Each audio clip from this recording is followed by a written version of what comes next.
ఇది ఉపన్యాసాలకు సమయం కాదు. ఇలాంటి సందర్భం చూస్తే ఓ పక్క మనకు ఆనందం, మరో పక్క తెలుగు. ఓ ప్రశ్న ఎప్పుడు ఉత్పన్నం అవుతుంది.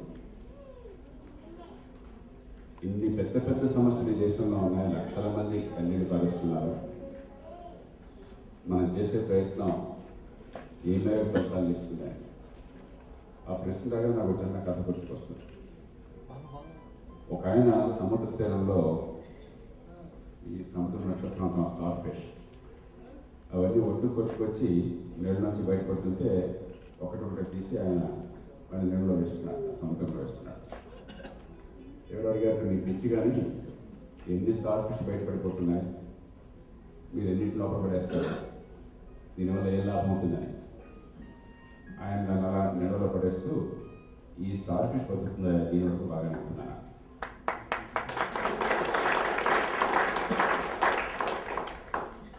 అభయ ఫౌండేషన్ దాన్ని రుజువు చేస్తున్నారు. మనలో సంకల్పము, చిత్తశుద్ధి ఉన్నట్లయితే ఎంతమంది జీవితాలను మనం మార్చవచ్చును, ఎంతమంది దానివల్ల ప్రభావితమై మేమంతా మీతో ఉన్నాం, మీతో పాటు ఈ బాధ్యత పంచుకుంటాం. చేతనంతా మా కుటుంబాలను మేము చూసుకుంటూ 10 మందికి నేను సహాయపడతామని ముందుకు వస్తానని చెప్పినది అభయార్థం చేసింది. బాలచంద్ర గారిని, వారి బృందాన్ని మనసారా అభినందిస్తున్నాను. నాకు దేవుడు రావాలని తెలియదు, కానీ పాపం ఉన్నది అనుకున్నాను. నా దృష్టిలో 2 భయంకరమైన పాపాలు. ఓ బిడ్డకి ప్రకృతి అనుకోండి, దేవుడు అనుకోండి, పుట్టుకతో ప్రతిభని, పాఠవాన్ని ఎంత ఇచ్చినా కూడా సమాజం ఆ బిడ్డకు అవకాశాలు ఇవ్వకపోవటం చేత, చదువు రాకపోవటం చేత, చదువు అందకపోవటం చేత ఆ బిడ్డ ఎరగకపోయినట్టయితే నా దృష్టిలో అది చాలా పెద్ద పాపం. అలాగే రెండేది, నివారించదగ్గ బాధలు చాలా పెద్ద పాపం. నివారించలేని బాధలు చాలా ఉంటాయి. ముసలి వయసు, మరణం, మనకి కొద్దనుకున్న అందరికీ ఇప్పుడు అన్నదే విషయం, కానీ వస్తుంది రాదా అన్న సమస్య లేదు, అందరికీ తిరిగి వస్తుంది. ఏ రకంగా ఇప్పుడు అది మాత్రమే మనం ఆలోచించవలసి. అలాగే ముసలితనం వస్తుంది. కొన్ని నివారించలేని వ్యాధులు వస్తాయి, మనం వస్తే బాధపడాల్సింది కానీ పెద్దగా చేయలేకపోవచ్చు. కానీ నివారించగల క్లేశం ఉన్నట్లయితే ఆ సమాజం చేస్తున్న భయంకరమైన పాపం. ఈ 2 పాపాల నుంచి నివృత్తిని కలిగించలేకపోయినట్లయితే మనందరం మనుషులుగా నిరర్థం. ఈవేళ గతంలో ఇప్పుడు లేనంతగా అద్భుతమైన అవకాశాలు మన సమాజంలో ఉన్నాయి. మనకు వనరులు ఉన్నాయి. ఇక్కడే మన నాగార్జున రాజు గారు కానీ, అంబికా కృష్ణ గారు కానీ, శ్రీనివాసరావు గారు కానీ నీతి ధర్మం తప్పకుండా సమాజంలో ప్రజలకు కావాల్సిన అవసరాలని, సేవల్ని అందించి మనం నిజాయితీగా సంపాదించడం రుజువు చేశారు. ఈ సమాజంలో వనరులు కూడా ఉన్నాయి. గతంలో ఎప్పుడు లేనంత సాంకేతిక విజ్ఞానం, కానీ వీటి ఫలితాలు అందక క్లేశపడుతున్న వాళ్ళు లక్షల మంది. దాన్ని తొలగించడం కోసం మనమంతా మరింత రెట్టించిన ఉత్సాహంతో పనిచేసే సమయం అవసరమైంది. దానికి అభయ ఫౌండేషన్ ఒక నిదర్శనంగా నేను భావిస్తున్నాను. రెండోది నేను మనం చేసేది,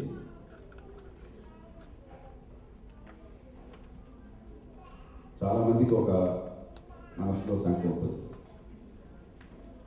మా బతుకులు, మా కుటుంబాలు, మా బాధలు మేము వీటిలోనే మునిగిపోయి ఉంటే మళ్ళీ సమాజం 10 మంది దానికోసం చెప్పిన వానికి ఇవ్వటం, సమయం అవ్వటం ఎక్కడ సాధ్యం అవుతుందని చెప్పాను. ఎవరి పట్ల దయతో మనం చేస్తున్నాం అనుకుంటే మనం చాలా పొరపాటు పడుతున్నాం. మన మీద మనం మమకారంతో ఈ పని చేస్తున్నాం. నేను చాలా సందర్భాల్లో చెప్తున్నాను, ఎంత డబ్బు సంపాదించినా, ఎంత ఆకాశ సాధన కట్టినా కూడా పక్కింట్లో కూరగాండి కుట్టినటువంటి దోమ ఖచ్చితంగా మన ఇంట్లోకి ప్రవేశిస్తుంది, మన పిల్లల్ని కుడుతుంది. ఆ పిల్లగాడి నుంచి డెంగ్యూ ఫీవర్ వైరస్ని తీసుకొచ్చి మనకి అందిస్తుంది. ఎందుకంటే దోమలు గొప్ప సోషలిస్ట్. దోమలకి అంబికా కృష్ణ గారి నాగార్జున రాజు గారి అని తేడా కానీ తెలియదు. దోమలు అందరూ ఒకటే, తన ధర్మాన్ని తను నిర్వర్తిస్తుంది.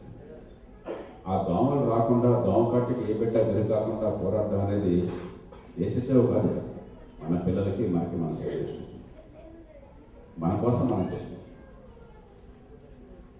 అందుకోసమని సమాజం, ప్రభుత్వం కూడా అవకాశాలు కల్పించాలి. ఎవరికి వారన్ బఫెట్ కానీ, ఒక బిల్ గేట్స్ కానీ, మరెందరో ఈవేళ లెక్కకు మించిన సంపదని సమాజం మొత్తానికి, ప్రపంచం మొత్తానికి ఇవ్వగలుగుతున్నారంటే ఇచ్చేందుకు తగిన అవకాశాలు కల్పించాలి. కాబట్టి మన దేశంలో మీరు అనుకోవడం, ముఖ్యంగా కంపెనీ సెక్రటరీ కాబట్టి మీరు కూరుకోవాల్సింది 100% ట్యాక్స్ ఎగ్జామ్షన్. వదాన్యులకి ఒక ధర్మకార్యం కోసం వాళ్ళు తెప్పించినట్టయితే ఆదాయం పన్ను నుంచి 100% మినహాయింపు ఇచ్చినట్టయితే మరి దేనికి చేస్తాం? ప్రతి ప్రభుత్వమే చేయాలని చెప్పంటే ప్రభుత్వం దగ్గర వనరులు ఉండవు, ఉన్న వనరులు సగం దోచుకుంటారు, దోచుకోకపోయినా అసమర్థంగా పనిచేస్తారు. 10 రూపాయలతో మీరు చేసే పని ప్రభుత్వం చేయాలంటే 100 రూపాయలు పడుతుంది. సమర్థంగా పనిచేయాలని చెప్పంటే మనసు పెట్టి చేసేవాడు కావాలి. అలా చేస్తున్నప్పుడు దానికి పన్ను రాయితీలు ఇచ్చి ఆ రూపంలో వనరుల సమీకరణ సాధ్యమయ్యేట్టు చేసినట్టయితే సులభం అవుతుంది. కాబట్టి నేను మిమ్మల్ని కోరేది 10 మంది కలిసి అలాంటి చట్టబద్ధమైన వాతావరణం కోసం కూడా ప్రయత్నించాను. ఎందుకంటే కొన్ని దేశాలు, అమెరికా తీసుకోండి, 501(c)(3 అని చెప్పని దాని కింద మీరు ఒక ధర్మకార్యం కోసం ఒక సంస్థను పెట్టినట్టయితే 100కి 100 రూపాయలు దాతలకు పన్ను రాయితీ ఏర్పాటు చేస్తున్నారు. దాంతో మరింత ఉత్సాహంగా ఇచ్చేందుకు కూడా వాతావరణం. రెండోది, మీ అందరినీ కోరేది, మనమంతా ఈ పని చేయాల్సిందే, కానీ చేసే పనికి ప్రతిఫలం ఎక్కువ ఆశిద్దాం. డబ్బు రూపంలో, ఫలితం రూపంలో. మనం పెట్టే 100 రూపాయలకి అత్యుత్తమ ఫలితం ఎట్లా వస్తుందో కూడా ఆశ, ఆ ప్రయత్నం కూడా చేద్దాం.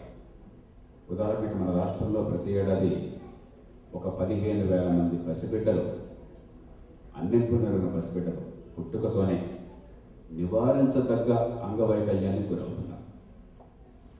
తల్లి గర్భంలో పిండం ఉండగా వచ్చేటువంటి జర్మన్ మీసిల్స్ అనే వ్యాధి వల్ల ఆ పిల్లలకి అయితే కళ్ళు లేవు పుట్టుకతో, లేదంటే వినికిడి లేదు, మొగతనం వస్తుంది, గుండె జబ్బు వస్తుంది, చేతులు కాళ్ళు సరిగ్గా ఏర్పడవు. 100కి 100 రూపాయలు నివారించదగ్గది. దీనికి రాష్ట్రంలో ఏడాదికి 3 కోట్లు 4 కోట్లు ఖర్చు పెడితే ఈ జర్మన్ మీసిల్స్ రుబెల్లా కనుక టీకా అందించినట్టయితే గర్భం వచ్చే ముందే మహిళలకి ఒక్క బిడ్డకు కూడా ఈ రకమైన సమస్య లేకుండా చేయొచ్చు. కాబట్టి మన శక్తిని ఇలాంటి వాటికి, అంటే తక్కువ డబ్బుతో ఎక్కువ ఫలితం వచ్చే వాటికి కేటాయించాల్సిన అవసరం ఉంది.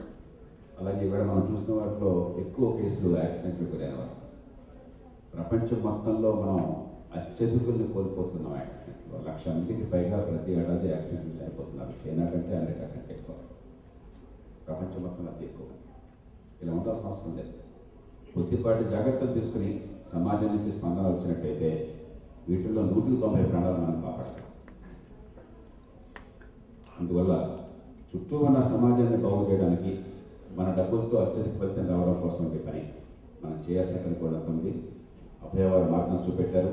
మరెన్నో సంస్థలు చర్చతో పనిచేస్తున్నాయి. సమాజంలో నిజమైన హీరోలు ఏ రకమైన ప్రచారాన్నో, ఏ రకమైన కీర్తినో, ఫలితాలను ఆశించకుండా తోటి మానవుడికి చేతనంత సాయం చేద్దామని నిరంతరం కృషి చేస్తున్న అభయ లాంటి వారు, వారికి మనసాల అభినందన తెలియజేస్తూ, ఈ దేశంలో వచ్చే 10-20 సంవత్సరాల కాలంలో ఈ నివారించదగ్గ క్లేశాన్ని మనమంతా కలిసి తొలగిస్తామని పని, ప్రతి బిడ్డకి ఎదిగే అవకాశాన్ని అందిస్తామని చెప్పి మనసారా ఆశిస్తూ, మరోసారి ఈ అద్భుతమైనటువంటి ఈ కార్యక్రమంలో, స్ఫూర్తినిచ్చే కార్యక్రమంలో పాల్గొన్న అవకాశం నాకు మీ అందరికీ నమస్కారాలు తెలియజేస్తూ, సమయం లేదు కాబట్టి నేను మళ్ళీ వెళ్ళవలసి వస్తుంది. ఇంకో కార్యక్రమానికి వస్తాను మాట ఇచ్చాను 9 గంటలకి. మనం దేశంలో ఎంత సంపదైనా సంపాదించగలం, కానీ సమయాన్ని సంపాదించడం అది మన చేతుల్లో లేదు. కాబట్టి నన్ను పొదుపుగా వాడవలసిందే. మన నుంచి మనం వేడుకుంటూ మీ అందరికీ నమస్కరిస్తూ నేను సెలవు తీసుకుంటున్నాను.